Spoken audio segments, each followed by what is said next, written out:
Bom dia, boa tarde, boa noite. É um enorme prazer estar aqui gravando mais um vídeo para vocês. Hoje, galera, nós iremos conversar sobre uma das figuras da relação de emprego. Nós iremos conversar sobre a figura do empregador. No vídeo anterior, nós conversamos sobre relação de trabalho e a relação de emprego.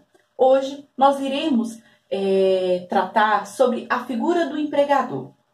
Bom, antes de adentrarmos na figura do empregador, eu peço a vocês que abram a CLT e acompanhem comigo. No artigo 2º da CLT, dispõe que, vou ler para vocês, considera-se empregador a empresa individual ou coletiva que, assumindo os riscos da atividade econômica, admite, assalaria e dirige a prestação de serviço. Conforme demonstrado, meus queridos, nós vemos aqui que o legislador, ele deixou de ter como figura do empregador o empresário para tratar essa figura como a empresa. Apesar de muitos doutrinadores dizerem o empregador em si é a pessoa física, jurídica ou ente despersonificado que contrata a pessoa, né, e não a empresa.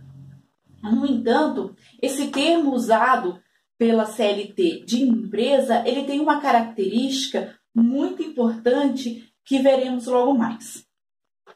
Vou falar para vocês que, além do artigo 2º, né, que traz o conceito do empregador, nós temos também aqueles considerados empregadores por equiparação. Acompanhe comigo. No artigo 2º, parágrafo 1º, dispõe que equiparam-se ao empregador para efeitos exclusivos da relação de emprego os profissionais liberais, as instituições de beneficência, as associações recreativas ou outras instituições sem fins lucrativos que admitirem trabalhadores como seus empregados. Bom, aqui eu peço que vocês observem, né, que um detalhe muito importante que pode causar uma certa confusão no momento de responderem as questões é que esses empregadores por equiparação, eles são usados somente quando versar em relação de emprego. Então, todas as outras relações de trabalho, esse parágrafo 2º, ele não é tratado. Então, aqui, essa finalidade, essa equiparação é usada somente na relação de emprego. Bom, meus queridos, a importância do termo usado como empresa e não o empregador está no fenômeno da despersonificação. O que é isso? O que versa sobre esse fenômeno? Esse fenômeno diz que interessa, na verdade, mais a continuação da situação subjetiva da prestação de trabalho, né? Então, o foco do termo empresa, na verdade, é para dar importância ao princípio da continuidade da relação de emprego.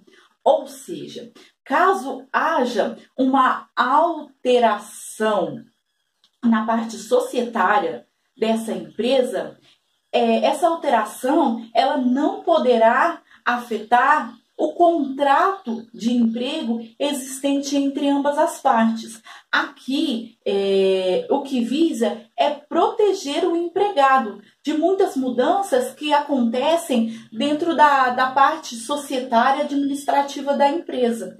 Então, quando houver alteração, essa alteração ela não pode interferir nessa relação existente entre empregador e empregado.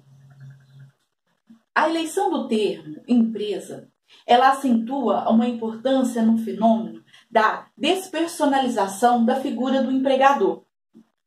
Eu retiro, né, essa pessoalidade existente nessa relação voltada ao empregador, porque para que não ocorra um prejuízo nessa relação de emprego quando houver ou existir uma modificação nessa relação de emprego.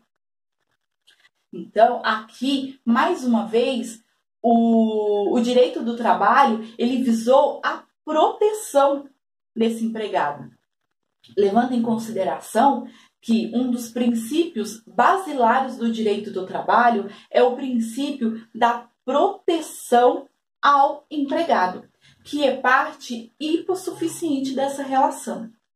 Bom, meus queridos, diferentemente da figura do empregado, que veremos mais à frente, aqui não se tem requisitos como da pessoalidade, da habitualidade, da onerosidade, da subordinação, da não eventualidade para se caracterizar essa relação.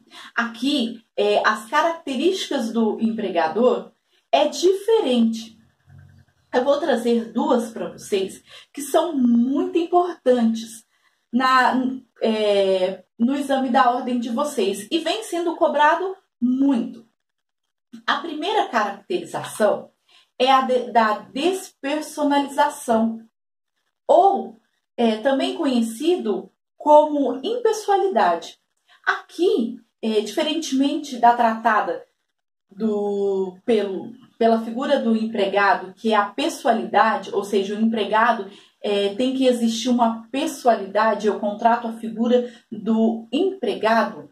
Aqui não existe essa pessoalidade. Aqui, essa caracterização é exatamente isso, é essa impessoalidade. Uma vez que a CLT, ela trouxe em seu artigo 2º, não a figura do empresário, mas a figura da empresa, ou seja, da atividade econômica, o que possibilita a plena modificação do sujeito passivo da relação. Como eu ressaltei anteriormente, se existir uma modificação, essa modificação ela não pode ter o condão de atrapalhar, de prejudicar essa relação de emprego. Outra caracterização muito importante dessa figura do empregador é a assunção de riscos, também conhecido como alteridade. Essa assunção de riscos, nós podemos identificá-las no artigo 2º, quando diz que considera-se empregador a empresa que, assumindo os riscos. Então, no momento em que o empregador ele abre a atividade econômica dele, ele assume os riscos. Caso haja lucro ou prejuízo, quem tem que assumir é ele. De forma nenhuma, ele pode transferir esses riscos ao seu empregado. Vou trazer um exemplo para a melhor compreensão de vocês. Bom, tem uma empresa, um comércio, e estipula uma cláusula no meu contrato de trabalho que, se meu empregado alcançar a meta prevista, ele terá direito a receber parte ou parcela do seu salário ou o valor total. Nesse caso, meus queridos, com essa cláusula, eu estou transferindo esse risco. E isso é totalmente inaceitável no direito do trabalho. Então, voltando, as duas características que é muito importante, estou dando uma ressalva para que vocês entendam melhor e na hora de fazer a prova vocês não tenham dificuldade. A despersonalização, né, que é a impessoalidade da figura do empresário, do empregador, e a assunção de riscos, ou seja, eu assumo os riscos da atividade em que eu exerço. Falando em atividade, eu vou trazer alguns conceitos aqui para vocês que podem causar certa confusão na hora do exame da prova, tendo em vista que a nossa CLT ela traz o conceito de empresa. Bom, nós temos empresa, empresário e estabelecimento. E quem traz alguns desses conceitos é o nosso Código Civil. No nosso Código Civil, no artigo 966, ele diz que empresário, acompanhe comigo, é aquele que exerce a atividade profissionalmente, ou seja, é quem exerce profissionalmente a atividade econômica organizada para a produção ou circulação de bens. Já empresa é a atividade econômica exercida pelo empresário, né, para a produção ou circulação de bens ou serviços exercida, né, profissionalmente pelo empresário por meio de um estabelecimento. E quem traz o conceito de estabelecimento é o artigo 1142, onde dispõe que considera-se estabelecimento a reunião de bens necessários ao desenvolvimento da atividade econômica. Então, empresa é a atividade econômica exercida pelo empresário em seu estabelecimento. Gravem isso. São conceitos, por estarem similarmente ligados, podem trazer para vocês uma confusão.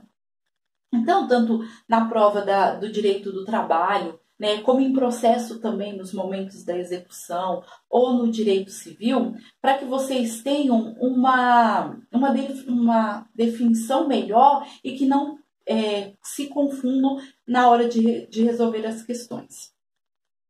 Agora, meus queridos, nós iremos tratar de um tema muito importante, da figura do empregador. No momento em que eu assumo os riscos, a mim cabe ter mecanismos para que eu exerça a minha atividade econômica e que essa atividade econômica ela venha a ser organizada. Então, o legislador ele acabou criando poderes para a figura do empregado para que ele venha a exercer a sua atividade econômica. Segundo Maurício Goldino Delgado, esses poderes eles tratam de conjunto de prerrogativas asseguradas pela ordem jurídica e tendencialmente concentradas na figura do empregador. Segundo ele, existem 4 tipos de poderes, sendo poder diretivo, poder regulamentar, poder fiscalizatório e o poder disciplinar. Ao ler o artigo 2º, a gente acaba percebendo, né, que o próprio artigo 2º, no momento em que ele diz que empregador é a empresa que, assumindo os riscos, ela admite, assalaria, dirige essa atividade econômica, então ela ressalta alguns poderes concedidos a esse empregador. O primeiro poder que nós iremos ver é conhecido como o poder disciplinar, que é aquele poder de comando, né? Que é o poder de organização, né? O poder diretivo, na verdade, né? Então vamos falar. O primeiro poder, que é o poder diretivo, que é aquele poder organizativo, que é o poder de comando. No momento em que eu contrato o meu empregado, colaborador, o meu trabalhador, eu tenho que dar, né, uma condição para que ele exerça a sua atividade. Então, eu tenho que ter a empresa organizada, eu tenho que lhe direcionar nas prestações de serviços, lhe passar comandos para que ele possa exercer aquilo que eu contratei. Uma vez que, se eu só contrato o meu empregado e nada digo a respeito da atividade em que ele irá exercer, o empregado ele vai ficar perdido. Então, esse poder de direção, diretivo, de organizar, de comandar, é um dos poderes que é garantido à figura desse empregador. Esse poder, ele é um poder concentrado, né, no empregador. No entanto, ele pode sim ser transferido aos seus prepostos, aos quais são aqueles que o empregador ele pode delegar parte desse poder de acordo com a natureza da relação de emprego. São as figuras conhecidas como o gerente, o diretor. São figuras que têm que, apesar de ser empregados, têm um comando maior que os outros empregados. Para que no momento em que exista, né, essa relação, por que eu posso transferir? Para ter uma organização maior, meios diretivos maiores. Porque uma vez que eu tenho esse poder, me é dado esse poder, a CLT ela também cobra. Se eu tenho o poder de direcionar, de organizar e de comandar, se eu como empregador eu não faço ou não cobro, lá na frente, se existir algo que prejudique o meu empregado, eu vou receber uma sanção. Exemplo, o uso de IPI. O uso de IPI é uma obrigação do empregado, a qual deverá ser dirigida pelo empregador. Dirigida, regulamentada, fiscalizada, e se caso não existir essa fiscalização, eu como empregador, eu vou ser punido, caso exista uma reclamação trabalhista. Tá bom? O segundo poder que nós iremos conversar é o poder regulamentar. Na verdade, esse poder é um poder que fixa regras gerais a serem observadas na relação de emprego. Como o nome diz, regulamenta. É o famoso contrato de trabalho. Quando eu inicio uma relação de emprego, a meu empregado é submetido a um contrato de trabalho com cláusulas de direitos e de obrigações a serem observadas durante essa relação de trabalho. E quem efetua esse contrato de trabalho é o empregador, que tem esse poder de regulamentar. Claro, esse contrato de trabalho, ele deve ser observado o que vem previsto na CLT. Então, eu não posso exigir o empregador, ele não pode exigir do seu empregado coisas absurdas e que lhes tragam prejuízo, tá bom? Apesar de ter esse poder regulamentar, é claro que existem exceções. Ele tem que ter uma base. Porque o direito do trabalho, ele visa exatamente isso, ele visa a proteção dessa relação, para trazer uma igualdade, tendo em vista que o empregador, ele tem esse poder de comando, ele dirige, ele regulamenta, e o empregado, ele tem a obrigação, a subordinação. Então, eu preciso trazer um equilíbrio para que não ocorra um prejuízo maior, conforme nós vimos em décadas passadas. Terceiro poder voltado a essa figura do empregador, né? Não sei se vocês estão percebendo, é uma linha. No momento em que eu contrato, eu dirijo aquele empregado com o meu contrato de emprego. São duas ferramentas. A terceira, que é dada a esse empregador, é o poder de fiscalização. Uma vez que eu dirijo, organizo essa atividade, eu regulamento essa direção, então é necessário que eu tenha uma ferramenta para verificar se as cláusulas, se esse comando, essa organização está sendo efetivamente cumprida pelo empregado. Não, esse poder de fiscalização, ele é um poder muito importante, não só para o empregador, mas também para o empregado em si. Porque precisa ter uma relação de emprego organizada, em que todos tenham direitos e deveres, e que todos esses direitos e deveres, eles sejam observados, eles sejam cumpridos.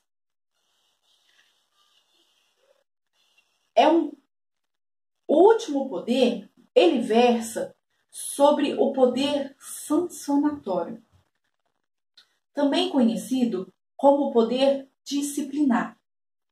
Não estou adentrando muito nos poderes, né? Porque a finalidade aqui é trazer vídeos curtos para vocês fixarem, né? Com relação ao poder fiscalizatório, existem algumas críticas, né? Existem muitas controvérsias com relação a esse poder. Que esse poder fiscalizatório ele tem que ser moderado, né? Com relação a revistas íntimas, a câmeras, né? Que essas câmeras elas não podem ser escondidas, nem voltadas àquele empregado. As revistas elas têm que ser públicas, elas não podem ser também voltadas ao empregado em si. Porque do mesmo jeito que o empregador ele tem esse poder, ele tem que observar que existem direitos do empregado. Então, nada pode ser tão rígido a ponto de ferir a intimidade do meu empregado. Então, no momento de fiscalizar, tem que ser uma fiscalização com a finalidade de verificar se o trabalho, se o comando, o regulamento em que no momento da prestação de serviço foi passado, está sendo cumprido. Caso exista uma abusividade, existem normas da CLT que vão trazer uma penalização. Nós vamos falar do último poder voltado ao empregador. Se eu tenho o poder de fiscalizar, caso verifique-se que não exista o cumprimento das normas, tem que me ser concedido ferramentas para poder não punir, mas sancionar para que isso não ocorra. Então, esse poder disciplinar, que é concentrado na figura do empregador, ele propicia a imposições de sanções aos empregados quando descumprirem suas obrigações contratuais, legais ou previstas em normas coletivas. Essas sanções, elas são a advertência, quando eu verifico que o meu empregado aconteceu algo e eu faço uma advertência de forma verbal, que ressalta assim, não tem previsão na CLT, né? Tem advertência escrita, que também não tem previsão na CLT, mas muitos empregadores usam como forma de prova, né? Porque é muito mais fácil, né, no momento que eu faço essa advertência ao meu empregado, eu peço assinatura, eu deixo escrito, se caso exista futuramente uma reclamação trabalhista, eu tenho como comprovar que o meu empregado ele já tinha ciência do seu descumprimento. E tem a suspensão, que não pode ser maior que 30 dias, né? Porque eu tenho que suspender, já fazer, em casos especiais, um inquérito para ser observado. Caso esse prazo seja maior, aí pode ocorrer uma demissão indireta, né? Por culpa do empregador. E tem uma última, que é a justa causa. Essa última, meus queridos, eu quero que vocês prestem bem atenção aqui. Essa última é taxativa. Então, são sanções, né? É uma sanção de genérico taxativo tipificado pelo artigo 482 da CLT, né? Que eu peço vênia para vocês, acompanhem comigo, que é muito importante. Em uma aula futura nós iremos falar só sobre isso, mas para vocês, por enquanto, leiam, prestem atenção, que isso é muito importante. Então, o artigo 482 da CLT, ele dispõe que constituem justa causa para rescisão do contrato de trabalho pelo empregador a ato de improbidade, incontinência ou conduta ou mau procedimento, negociação habitual por conta própria ou alheia, sem a permissão do empregador, e quando constituir ato de concorrência à empresa para a qual trabalha ou for prejudicial ao serviço. Condenação criminal do empregado, passada em julgado, gravem isso, circulem, trânsito em julgado, meus queridos. Caso não tenha havido suspensão da execução da pena, então se existiu execução da pena, não é causa justa causa, beleza? Desídia no desempenho das respectivas funções, embriaguez habitual ou em serviço, violação do segredo da empresa, ato de indisciplina ou de insubordinação, abandono de emprego, passou-se, em regra, o que a doutrina fala, passou-se 30 dias, não veio, o empregador, observado o caso em concreto, pode ser um abandono de emprego. Ato lesivo da honra ou da boa fama praticada no serviço contra qualquer pessoa, ofensas físicas, nas mesmas condições, salvo em caso de legítima defesa própria ou de outrem.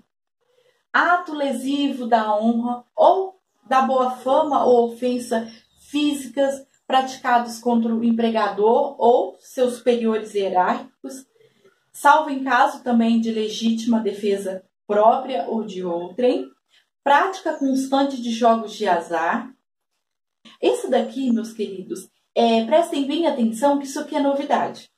E vai cair no exame da ordem. Tem caído sim. Aqui é mais versado para os caminhoneiros, para as pessoas que usam a sua habilitação. Então, a Lei 3.467, ela colocou essa linha aqui, dizendo que a perda da habilitação ou dos requisitos estabelecidos em lei para o exercício da profissão, em decorrência de conduta dolosa, tem que existir uma conduta dolosa do emprego, enseja justa causa. Então, como vocês viram, são requisitos, um requisito, ele é para se ter a justa causa, esses atos do empregado tem que ser taxativo. Caso não seja, ocorre o risco de uma reclamação trabalhista e dessa reclamação trabalhista desconsiderar essa justa causa e considerar uma despedida indireta por culpa do empregador. Tá bom? Então, nós tratamos aqui dessa figura do empregador, que é voltada à empresa, devido às suas duas caracterizações, que é da despersonalização da figura do empregador, a impessoalidade, devido ao a assunção de riscos. Verificamos os poderes, estudem, anotem. No próximo vídeo eu irei tratar também, daremos a continuidade sobre essa figura do empregador, mas nós trataremos aqui sobre o grupo econômico. Bom, espero vocês. Esse vídeo tem a finalidade de realmente trazer conteúdo para vocês. Se vocês gostaram, curta, dê um like e comentem, né? Tragam dúvidas para poder ter a condição de ajudá-los melhor. Boa tarde.